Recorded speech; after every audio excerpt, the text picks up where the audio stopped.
Pokemon has come to the Nintendo Switch with Sword and Shield. These games are gargantuan beasts with a lot of weird and inexplicable systems outside of Poke battling. Like remember Pokeblocks? Well, this game has some oddball stuff too, like pitching a tent and cooking curry, and there's just a whole lot of things that either aren't explained or intentionally left for you to figure out. That's why today we're talking about 10 things that Pokemon Sword and Shield doesn't tell you. Now, as a quick disclaimer, I'm battling a bit of a hefty cold. People have been very nice about it, and I appreciate it a lot. But bear with me on this. My voice has been kind of wrecked for a few days. So at number 10, let's start off with an easy one. Literally, best starters. Now, obviously, you're free to pick whatever starter you want, and you'll do just fine. This is a Pokemon game. It's not that hard.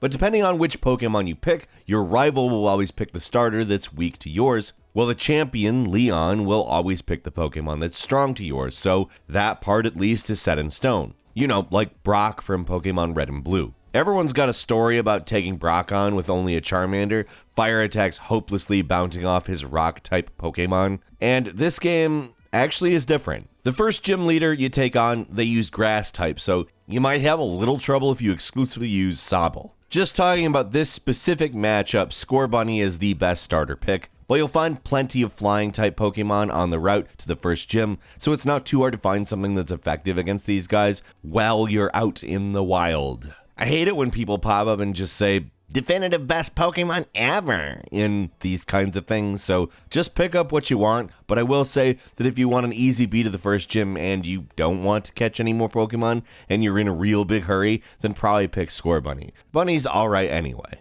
Moving on to number 9, a major addition to this game is the Wilds area. It's kind of an open world section of the map that spans most of the Galar region. It's connected to multiple towns and it has a wide variety of Pokemon in the environment, easy ones mixed up with high level ones. That'd be kind of a pain to deal with, but did you notice Pokemon show up in the world now, a mechanic borrowed from Let's Go Pikachu and Eevee, so it's actually pretty easy to avoid the tough guys when they first show up in the wilds. There's a changing weather system as well, which can actually cause status effects on your Pokemon. Also, different Pokemon will show up in different weather, like this Wingull only appears in the rain. Outside of just being a big area with a lot of Pokemon to catch in it, it's also an area where you can find these max raid battles, where you fight tough boss versions of Pokemon that you can potentially capture. There's also a lot of stuff to do in the Wilds area, and I imagine most of the post-game content's probably going to be there. Moving on to number 8, here's a new mechanic in Pokemon Sword and Shield. It's called Brilliant Aura. Like if you've seen a Pokemon with what looks like a yellow or gold glow around it, that is a Brilliant Aura. It basically indicates that they're a particularly good version of a standard Pokemon, meaning it's going to have at least 3 max IVs, that's individual values, aka the hidden numbers that determine stat growth, and they'll start out with a special move that you can only get from breeding normally. So basically, they're better, but they're rare. Thankfully, there's actually a way to get them to show up more, and that is catching Pokemon. In fact, the more Pokemon you catch, the more likely a Brilliant Aura Pokemon will show up in the wild. Now, if you want to find these guys, you just got to keep your eyes open. It can be a little tricky to see the aura around them, but just look closely and eventually you'll start to see it. Brilliant Aura Pokemon are something that you definitely want, so if you see one, do what you can to catch it. It is a valuable addition to your roster, period. And at number 7, while we're talking about rare Pokemon, let's talk about shiny Pokemon. There's basically no way not to talk about the shinies as a Pokemon video. The term obviously goes back quite a ways in the fan community, but first officially got used in Black and White in 2012. These are alternate color variants on standard Pokemon and are even rarer than Brilliant Aura ones.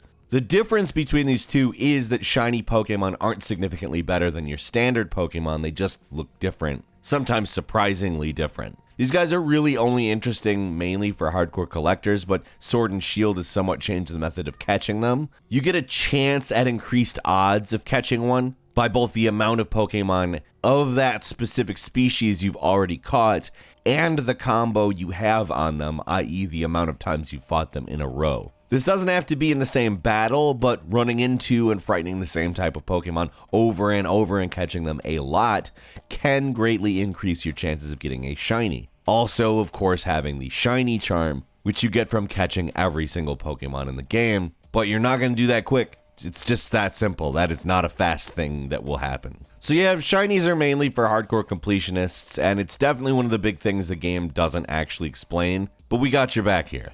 And at number 6, here's a nice feature in the game. Every Poke Center now has a move reminder inside, meaning you can talk to them and relearn any move your Pokemon forgot, either the one you swapped out with a different skill that maybe isn't as good as it looked, or ones you just discarded after getting it from leveling up. Like, Pokemon games have a lot of moves, and it's nice to know that you don't have to worry about one being gone forever if you swap it out for something that sounded cool, but actually ended up being kind of useless. It encourages experimentation, and that's great. And what's especially nice is that in this game, you don't have to pay to do it. It's completely free. And no, I'm actually not talking about microtransactions, but actual in-world transactions. But still, you can screw around with your Pokemon's move list to your heart's content, and it doesn't actually hurt you in any way. Like I said, I think it'll really help people try more new things in this game. And that makes me happy because often you feel like you're kind of stuck with certain things because they work, and you're liable to take less risks. This game totally mitigates that. Moving on to number 5, let's talk about the differences between each version of the game. The big one is the usual one, of course. Each game has a unique legendary that you'll be able to capture in the post-game. Zacian in Pokemon Sword and Zamazenta in Pokemon Shield. Each version also has a unique gym leader, which is new for the series, these being the fighting type gym leader Bay in Pokemon Sword and the ghost type gym leader Alistair in Pokemon Shield. There's also the prerequisite version exclusive Pokemon. If you want to know who's in what game, well, thank you to SarahB.net for compiling this list, but here's which ones are exclusive to Sword.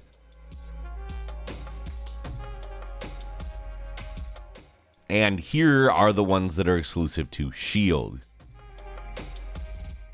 Honestly, there's a lot of good Pokemon in both categories, but if you see something you really like, just know that these are the exclusive ones, so go with the version you prefer.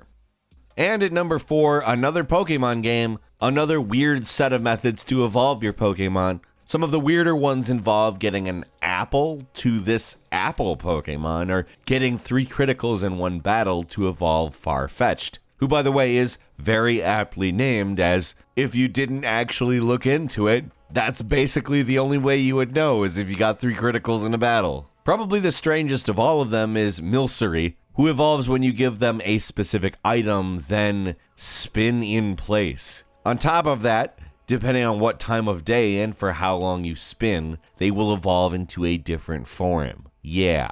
Oh yeah, and this one is Yamask. How do you evolve him? Well, he has to take at least 49 hit points of damage and not be knocked out. Then you have to walk under a specific stone arch in the Dusty Bowl area. So yeah, there's some weird evolutions to this game that I have no idea how anyone would figure out on their own. Moving on to number 3, in the Wilds area you can find these 2 guys called the Digging Duo in Bridgefield near the daycare center. And these guys will, well, dig for you in exchange for the special currency you find in the wilds called Watts. They want 500 watts to do some digging, and each one is capable of finding specific items. The one closer to the daycare center is the stamina one. He'll dig more but find less rare items, while the other one is more about rewards. He won't dig out as many items, but he'll find rarer stuff. Want to know what you'll find? Well, here's the list, again courtesy of SarahB.net. This one's for the stamina guy. And this one's for the reward guy.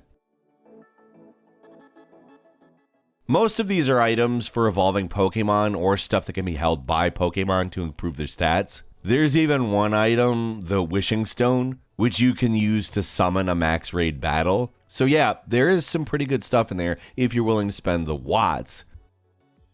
And at number 2, most people are probably aware at this point that in Pokemon Sword and Shield, the National Pokédex is out. You can't transfer every Pokemon from every previous game into this one. But strangely, there are some Pokemon that are still transfer only, as in they do not appear in this game in any way, but can be transferred using stuff like Pokemon Home, or are given out during giveaways that Game Freak occasionally does. So yeah, this is confusing, but there are Pokemon that aren't in this game at all, but still haven't been cut from the Pokédex, and therefore can be transferred over. It's a relatively small list. Here they are. Again, this is thanks to SarahB.net for putting this together.